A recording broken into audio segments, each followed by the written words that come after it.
Okay, so good afternoon, everyone. Welcome to Lighthearted's Recollection for the month of October. This community aims to enable the members to gather, share the word of the Lord, reflect on our lived experiences, and how we can grow in our own spiritual lives. Ladies and gentlemen, let us now dispose ourselves to God's blessings for us this afternoon.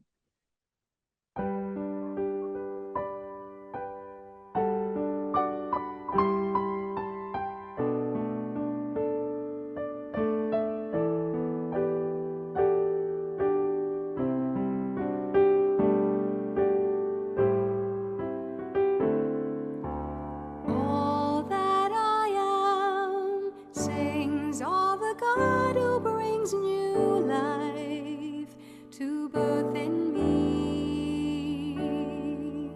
My spirit soars on the wings of my Lord.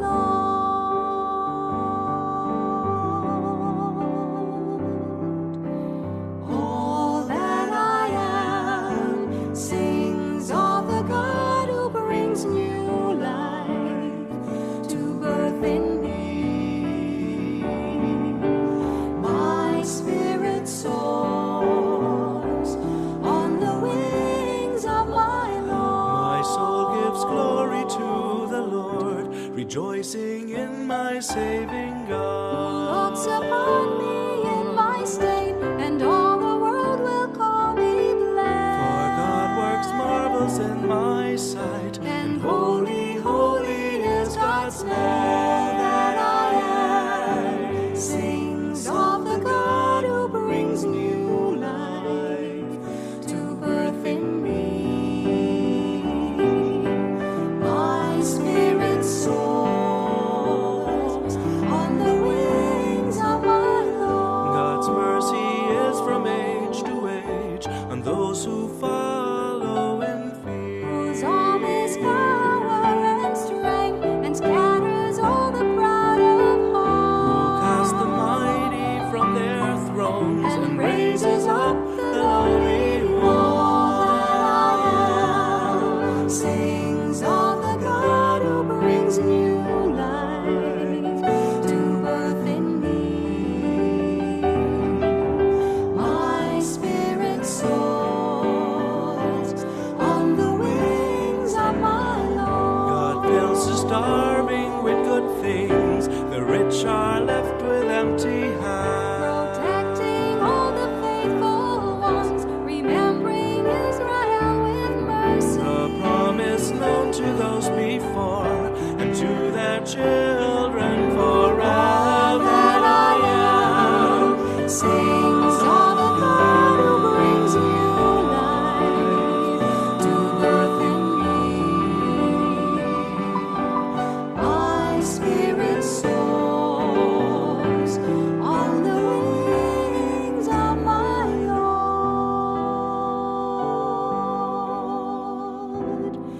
On the wings of my Lord.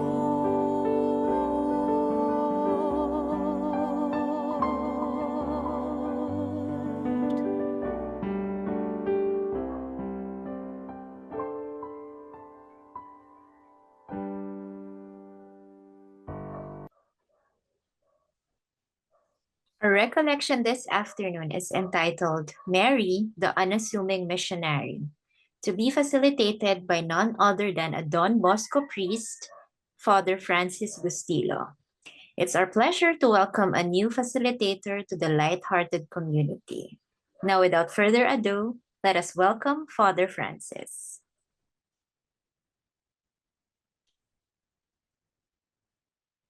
Thank you for inviting me to this community. I'd like just to share with you a very simple reflection on the Blessed Virgin based on already a 60-year-old document, the Lumen Gentium, chapter 8, but enhanced by the Saint John Paul II, the Pope, and continued definitely by the late Pope Francis. How the two themes of the month of October, Mary in the holy month of the Holy Rosary, and of course, the month of world missions. I entitled it as the unassuming missionary because many times we think that missionaries have always to be out there, but it's more of the missionary at heart. So I like to entitle also this that she is having two titles, Mother of Jesus in her relationship with Jesus, and for the church, for us, the body of Christ, the mystical body, she is for us the new Eve. I think it's very important to look at Pope John Paul II, Saint John Paul II, the Marian Pope. He made a landmark encyclical way back in 1987. If I could remember right, it was June 6 when it was launched because it was the beginning of the 2000th anniversary of the birth of the Blessed Virgin. The encyclical named Redemptoris Mater, the fact that you see Redeemer, Redemptoris, of the Redeemer, is Jesus on the cross, and you could see with the arrows, it is also on his stemma, on his papal emblem.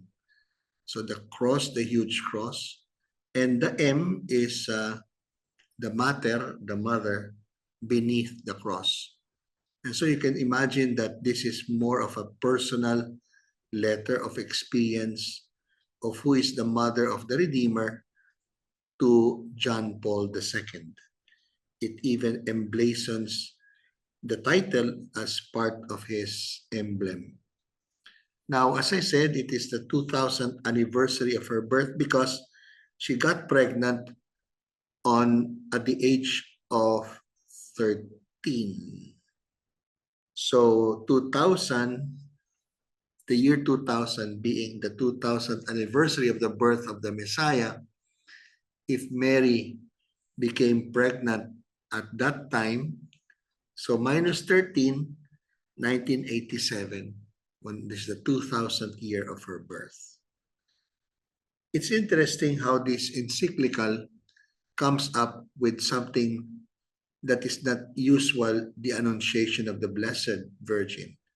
He just says that in the letter of St. Paul to the Ephesians, you find in chapter 1, verses 3 to 6, the blessing of Paul to God the Father of our Lord Jesus, because he blesses us. He calls us blessed in Christ. Well, of course, in the time of Paul, all the Christians at the time, he called them blessed us in Christ with every spiritual blessing. Why? Because he even chose us in him before the foundation of the world. And the purpose is to be holy and without blemish before him. You could see that I have placed in white in Christ, in him, before him, through Jesus Christ, in the beloved. So it's all about the relationship with Jesus is the real blessedness of every one of us. But that meant that Mary is one of those who are blessed, correct? If all of us are blessed in Christ, Mary is one of those blessed because Mary was known to be that in the fullness of time, that God has sent his son, that is the fullness, that God will become man. He will be born of a woman, born under the law. There is a purpose, an intention, a reason for this, so that those under the law, he would ransom and might become adopted children of God. So this is exactly the same. He chose, blessed is Mary in Christ because He chose Mary in Christ, in Christ, even before the world was made. And look at that, to be holy, to be without blemish before him. So this fullness of time meant that moment of the Annunciation, that was the start of the fullness, because that Hail Mary, full of grace, no, sorry, Hail full of grace, ke karitumene, that's her title, or that's her name to God. She's not Miriam. She's ke karitumene. It's one word. It's not Hail full of grace. It's ke karitumene. Why is she so full of grace? Because the Lord is with you. And so this greeting of the angel, in a way, a bit disturbed the Blessed Virgin. You can see in this beautiful painting of Giotto, I think, could be found in Florence. You have this Holy Spirit from the rays that come from the sunlight. There's this dove coming to the Blessed Virgin. That ray of sunlight is actually the Son of God, that the Spirit empowers to become the Son, the conceived Son of the Virgin of Nazareth. John Paul II says, could you imagine this historical moment is when eternity has no time, no space, becomes part of history. It becomes what divinity is now humanity. There is condescension, there is a complete, humbling of oneself, a complete going down. Eternity becomes history. Eternity takes time, and divinity possesses space. That's the fullness. The fullness of time consists of the joining of the eternal to the human history. Never before we could ever understand that the God Most High would be one of us. That is mind-boggling. Now, that happens in the womb of the Virgin, that this Greek Orthodox icon places us. There was a question by Nathanael to Philip, can anything good come from Nazareth? Well, first and foremost, there is Miriam of Nazareth, there's Joseph of Nazareth, who were betrothed. But after that betrothal, in between time of betrothal and the wedding feast, they were already wedded, but they did not have yet the consummation of that wedding, of that marriage. There was a lag of time, about a year. In between, we don't know how many months after that betrothal, Mary receives this kind of, she could not understand. How can this be? Joseph and I have no relations yet.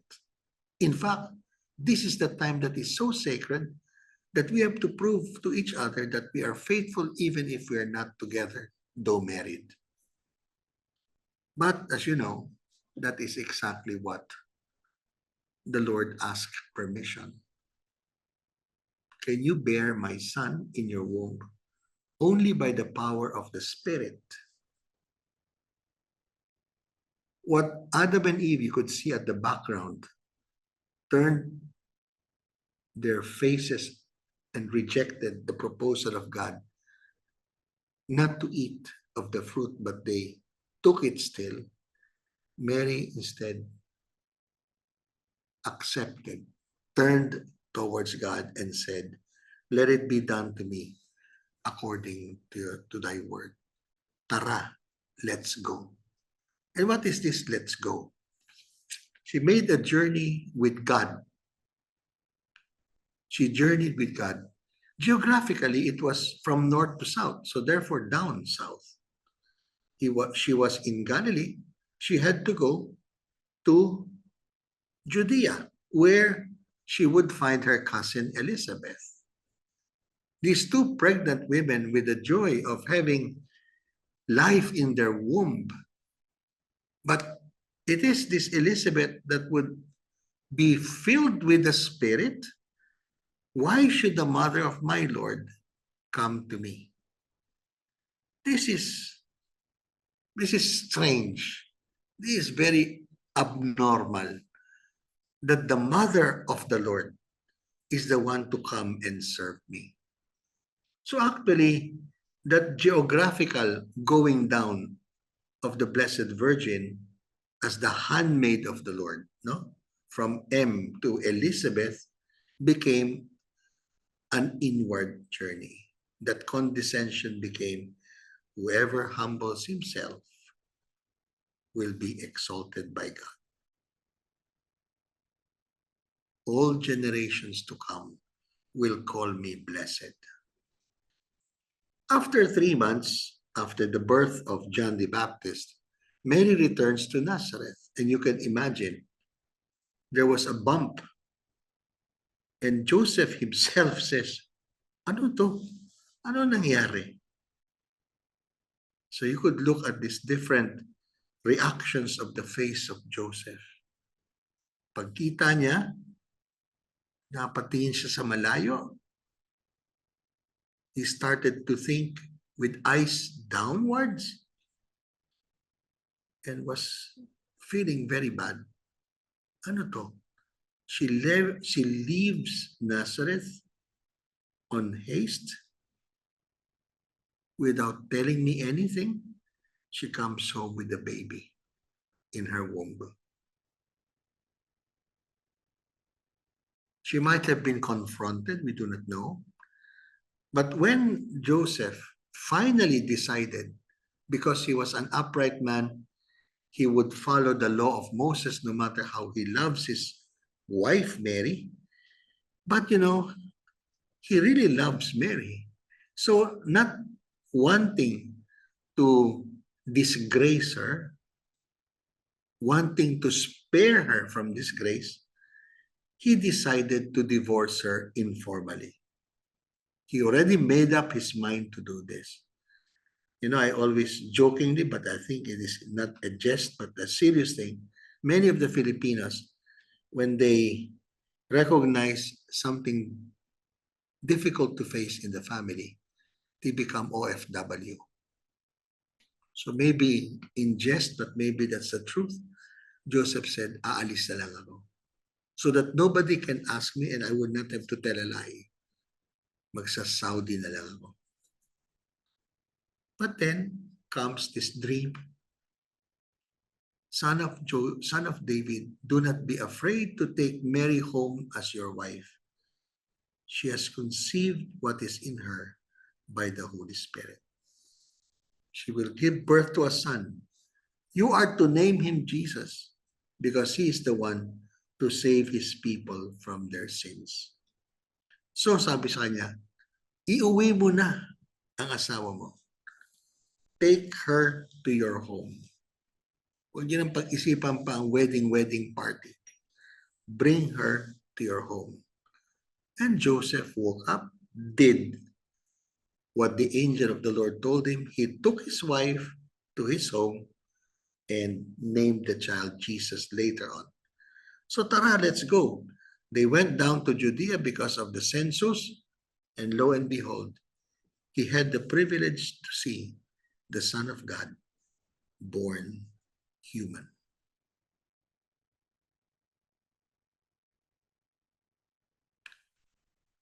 "40 days after, Joseph also experienced something strange. Whereas the Blessed Mother and he went up to the temple to offer it to a priest as a dedication to God, as a way of commemorating what Abraham experienced, that he was supposed to kill his only son. Jesus is her only son, and was instead, substituted by a ram. So they have to dedicate the child to the temple on his 40th day. Instead of a priest came an old man, Simeon, taking the child from her. and saying, finally, I've seen you. But then he says something. You are light to the Gentiles. All peoples other than Israel will recognize something true. Light gives you the truth. It will reveal what is really true. And it will be the glory of Israel. Yet, he said to Mary, you will be part of his suffering as you go along his way. You know, I was asking myself, I've been teaching theology for the past 42 years, but I continue to have questions about the ways of God. Bakit kaya namatay si Jose? Why did Joseph have to die and not be with Mary during the passion and death of Jesus, her son? I could not make an answer to that, but I realized that Simeon told Mary and not Joseph that a sword will pierce your heart.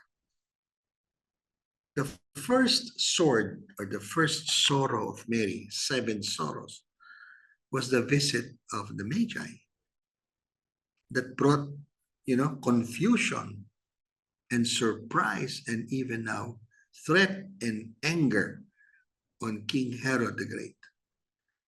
And they were told to look for the child. And when they find him, they will have to report it back to the king. But you know that they went to that house.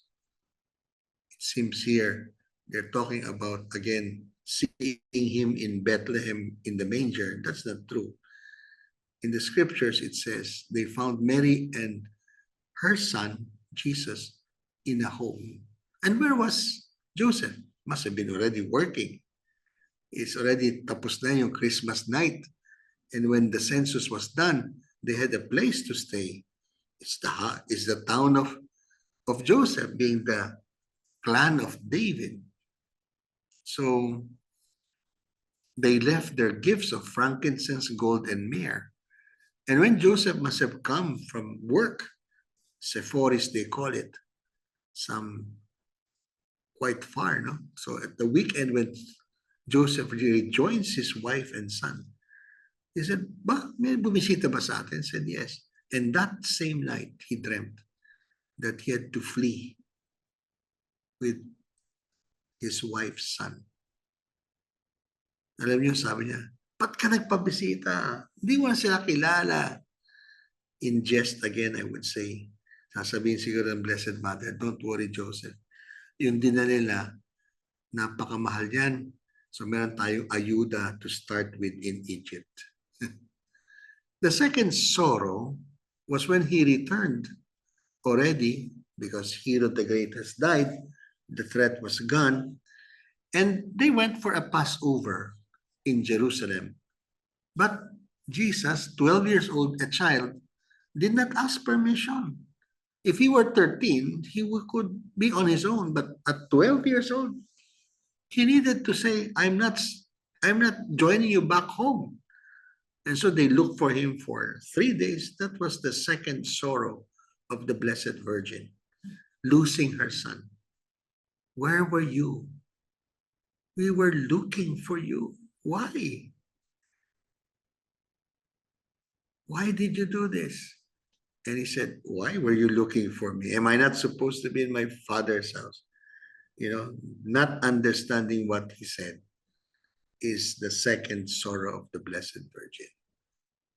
And the other sorrows are already now connected with the passion and death of Jesus, our Savior.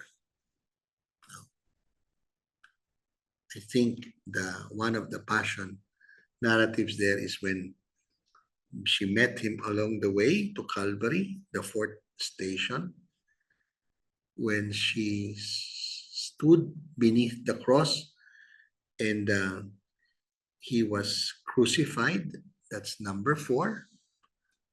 Or he was stripped when he was crucified. Then the 5th was he was raised up. And then the 6th was when he was brought down in that La Pietà. the experience of Mary, and finally, when he was buried inside the tomb. The passion and the death, these are the 7 sorrows of Mary consist of 5 sorrows here. Would you imagine at the age of 33, and she a widow, and therefore now without any support, she goes and buries her son in the tomb.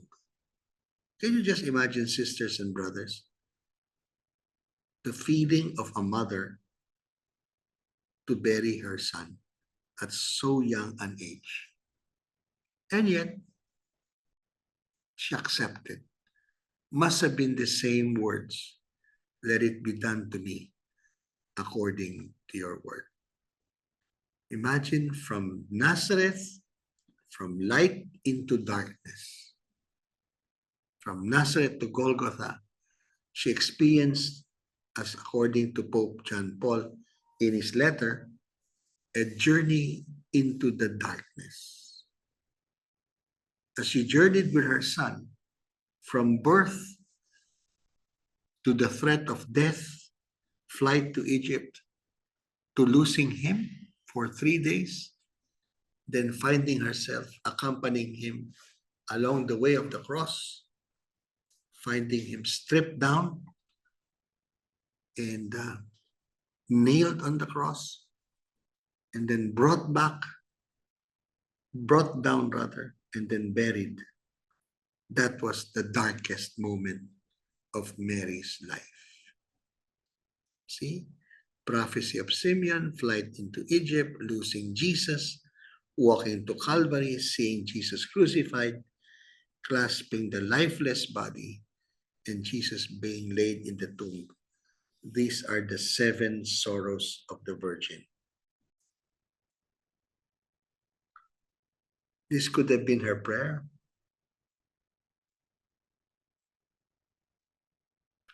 O God, you are my God. For you I long. For you my body yearns, my soul thirsts like a parched land, lifeless and without water. I look to you in the sanctuary to see your power, your glory.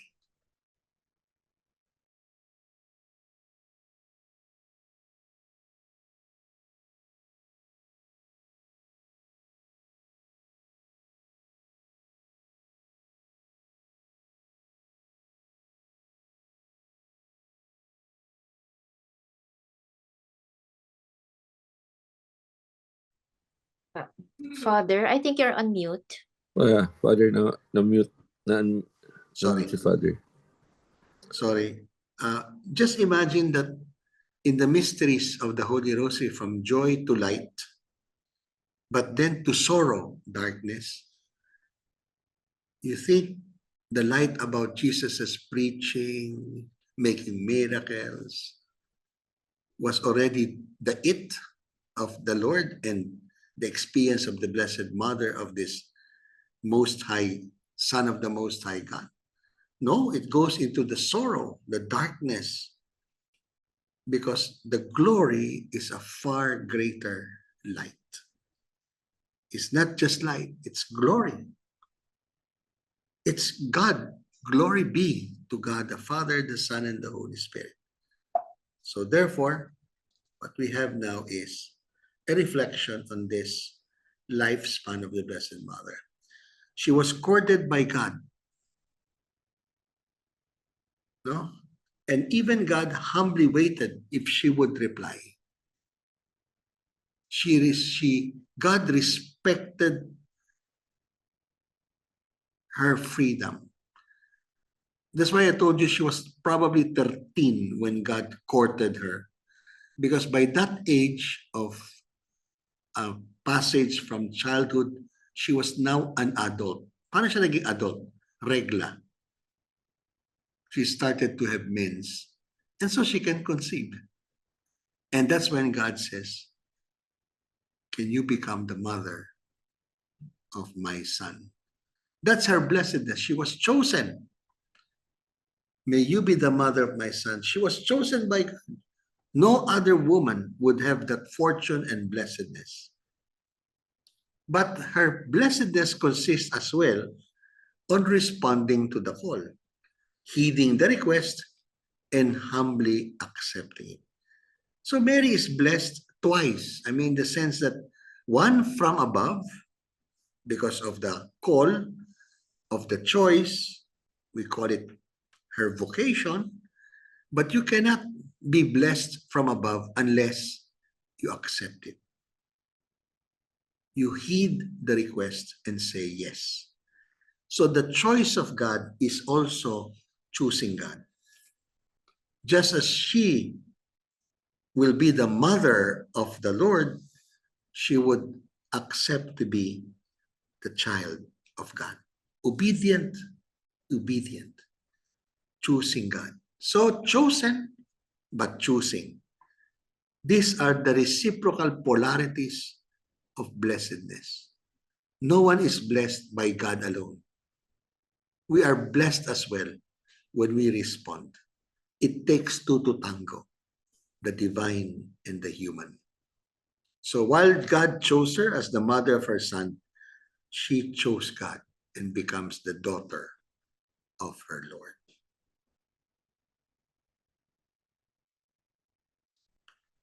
When God said, I love you, she said, I trust you. Diba? Akala nyo, when somebody tells you, I love you, you will say, I love you too. No, no, no. The best answer to a person who says, I love you is, I believe you.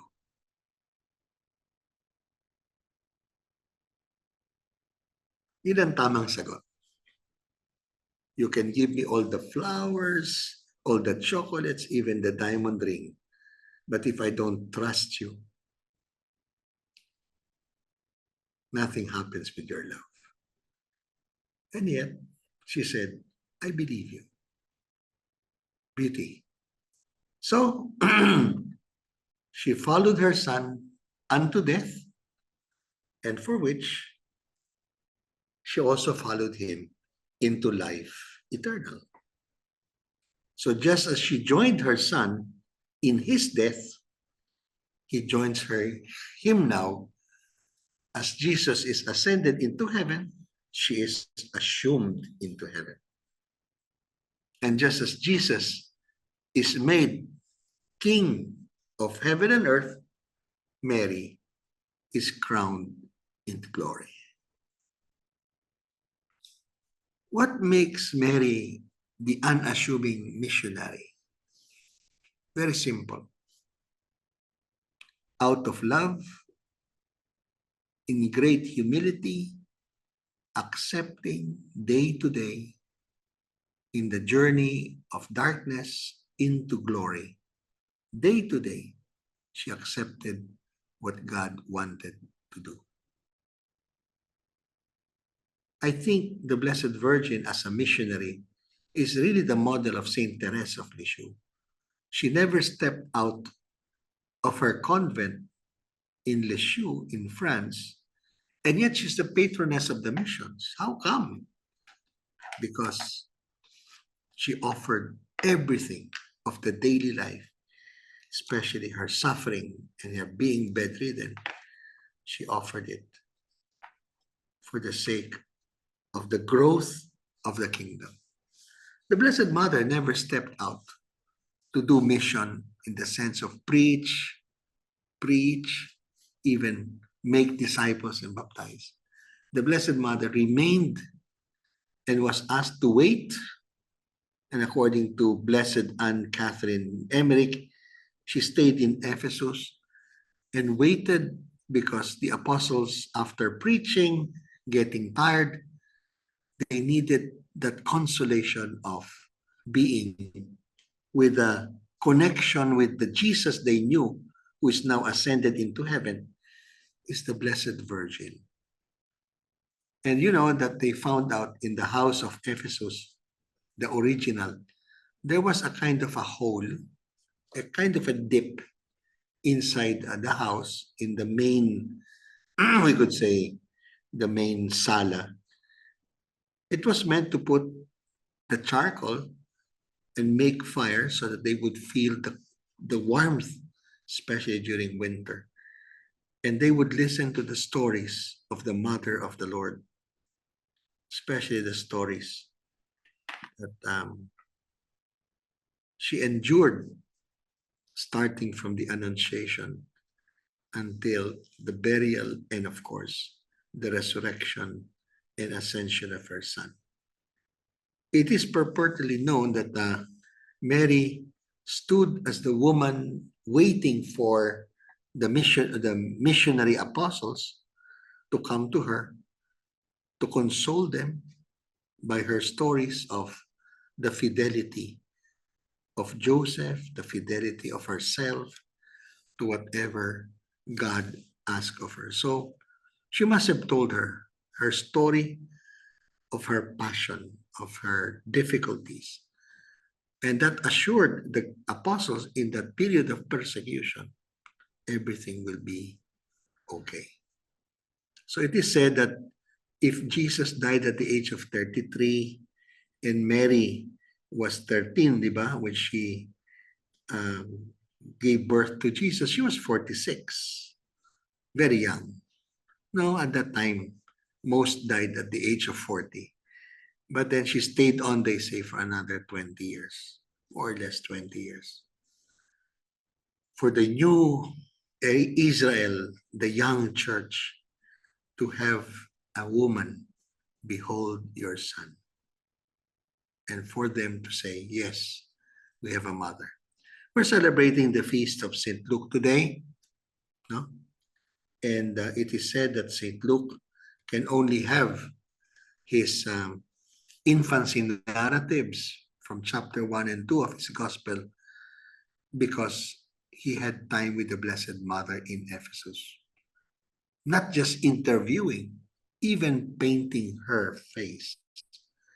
And so the traditional story that she painted the face of the Blessed Virgin, but included Jesus, no, in the painting, is now found in St. Peter's Basilica, the only painting in the Basilica because the rest are all mosaic. And you would see that if you face the baldacchino, you face that altar, to the left is the Virgin of the Salus Populi Romani. No? The saving, helping woman of the Roman people. And so that's it. Oh, that's what I prepared for this simple reflection. Hopefully it could do something for what you wish to reflect upon in this month of October. Thank you. You might have questions. Thank you, Father Francis, for the reminder of Mary's life. So now we are opening the floor for your insights or thoughts to this afternoon's recollection. Please feel free to unmute.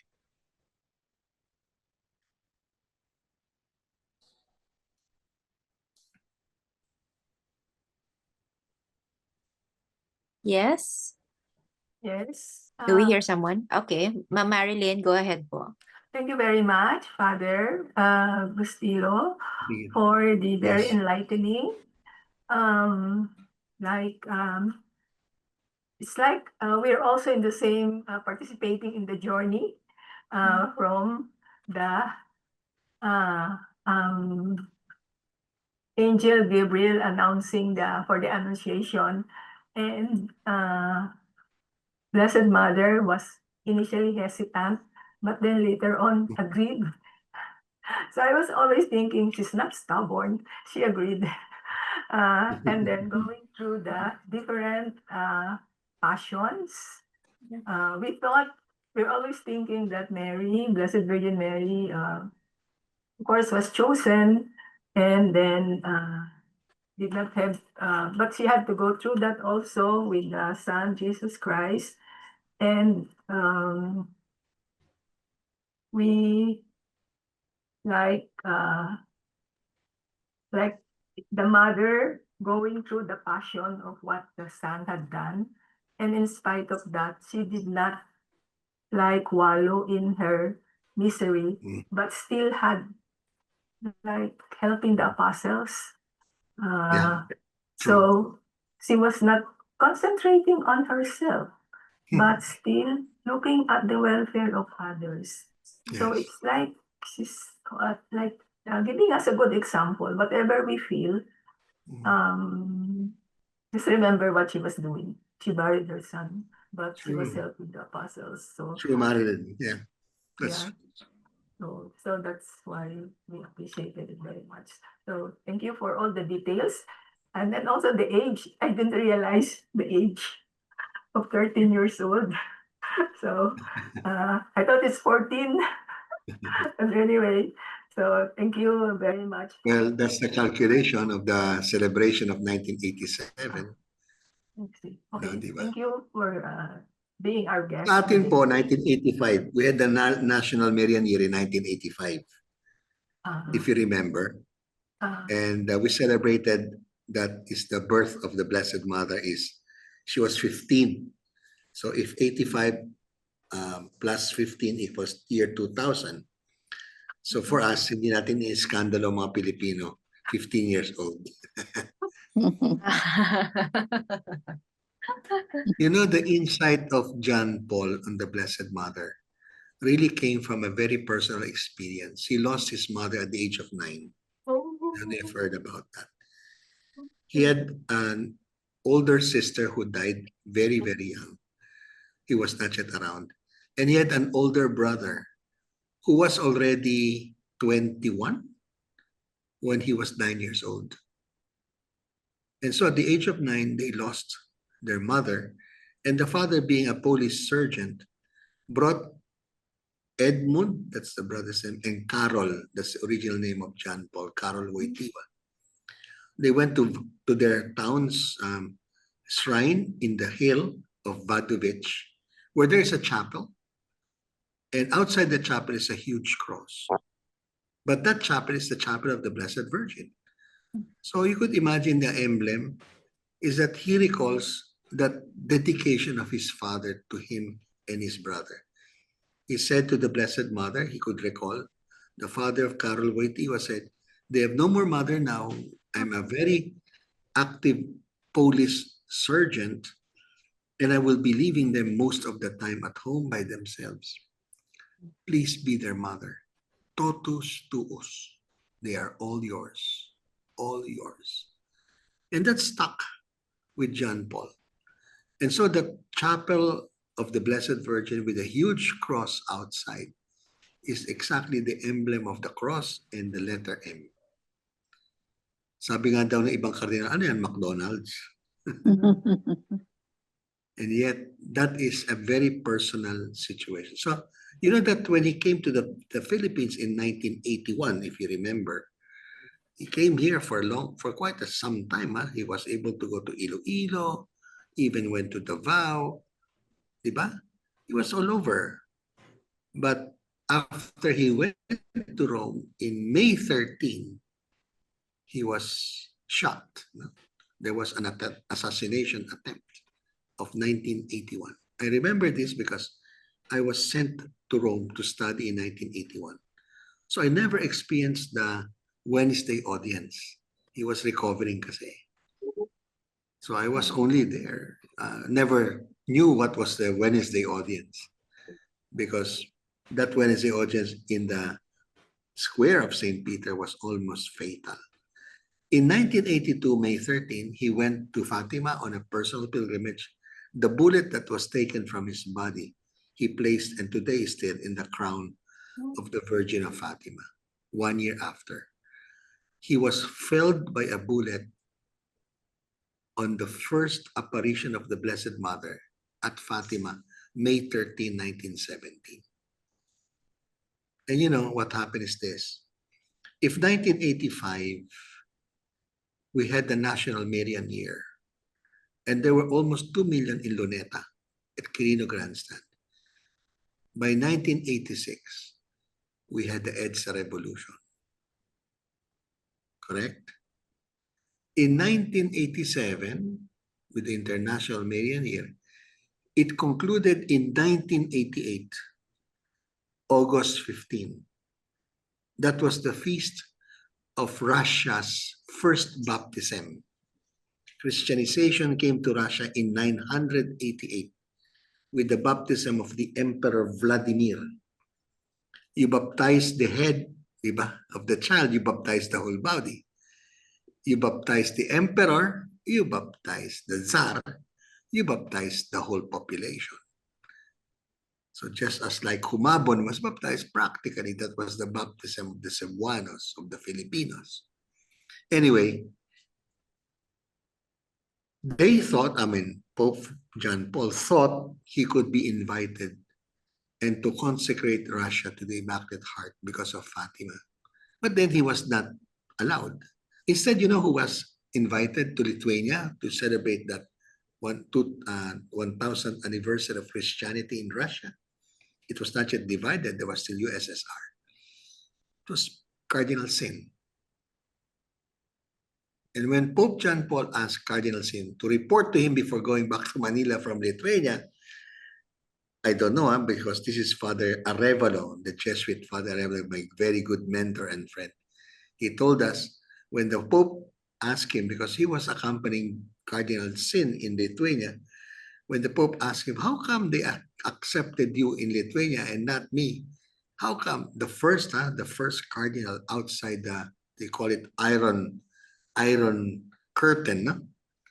That was able to enter after 70 years of closed communism. Cardinal Sin in jest, no, jokingly said to the Holy Father, maybe the communists are not afraid of sin. So they laughed. But you know what? 1988, no? August 15, December of 1989, the wall of Berlin fell. And 70 years of communism was gone. So that's why we can say that the Blessed Virgin intervenes. I have a little hope. I don't know, many of you may be hopelessly feeling that this brouhaha about the flood control project and all of that questioning of ICI will be going nowhere. But I still feel that we are in this stage when next 2026, February, we have EDSA, 40 years. Are we ending our journey in the desert? And God is providing us with hope that hopefully,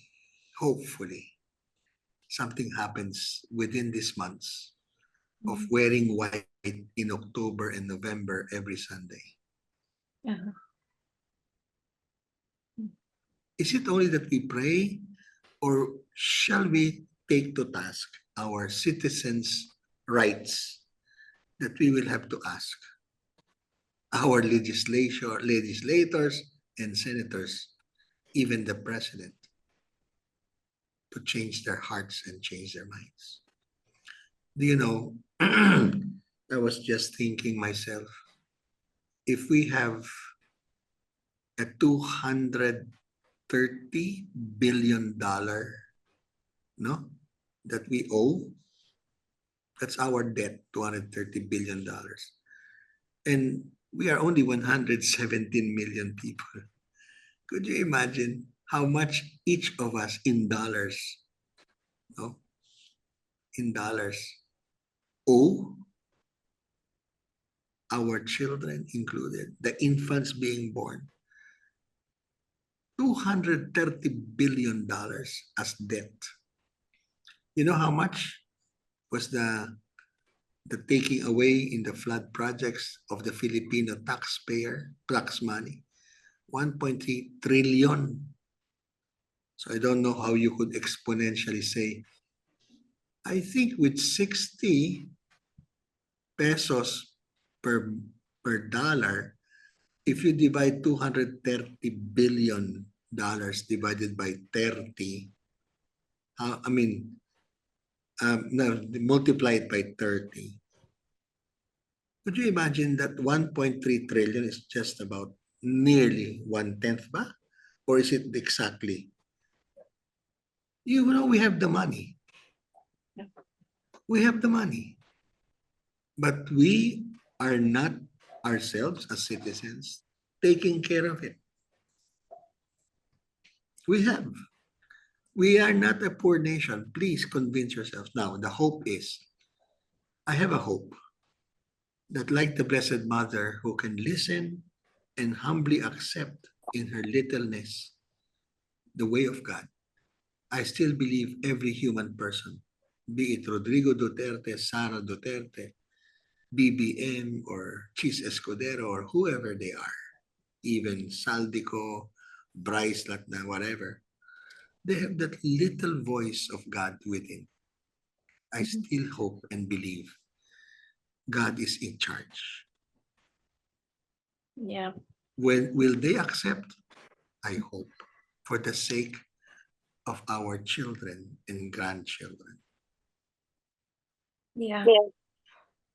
Thank you for that assurance, Father. Any more thoughts?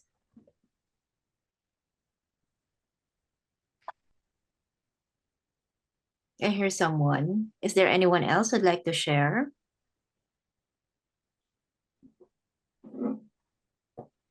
May kasalanan dito si Edna.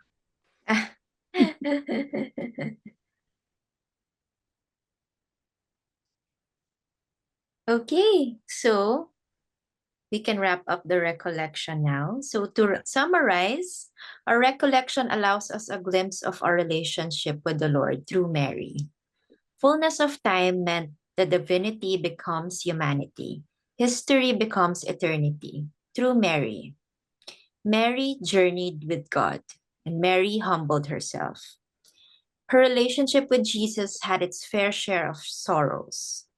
But throughout all of these, she says, "Let it be done to me according to your word."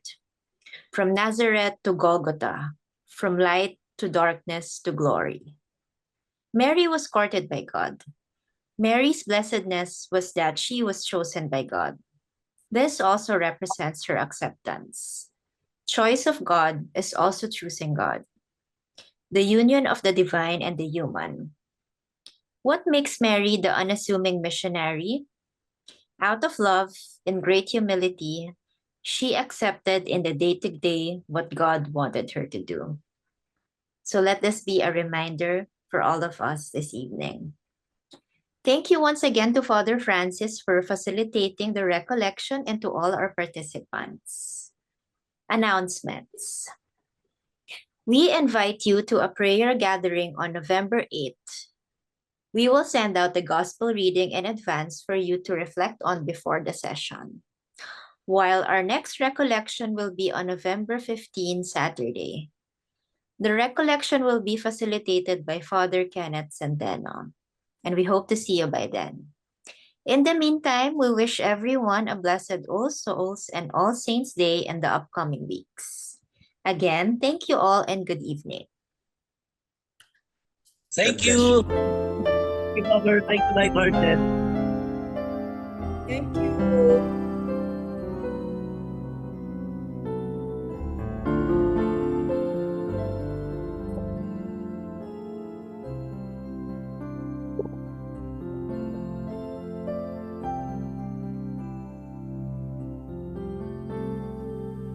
Sa mahinahong paalam ng araw, sa pag-ihip ng hanging kahapunan, balabal ko'y init ng iyong pag-ibig, sa dapit hapong kay lamig. Mga bituin kay agang magsigising, umaandap, mapaglaro man din. Iyong ngiti hatid nila sa diwa ko't panalangin.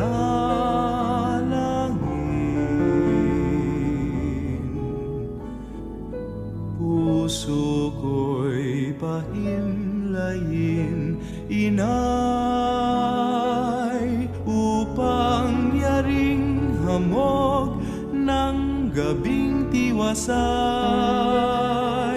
ay madama ko bilang damping halik ng iyong anak ay irog kong inay. Sa palad niyo itago aking palad, aking bakas sa inyong bakas ilapat at iuwi sa tahanan kung dapat sa piling ng inyong anak. Puso ko'y pahimlayin, inay, upang yaring hamog ng gabing tiwasay ay madama ko bilang damping halik ng iyong anak ay irog kong inay. Puso ko'y pahimlayin, inay, upang yaring hamog ng gabing tiwasay ay madama ko bilang damping halik ng iyong anak ay irog ko, o ina kong mahal, ay irog kong inay.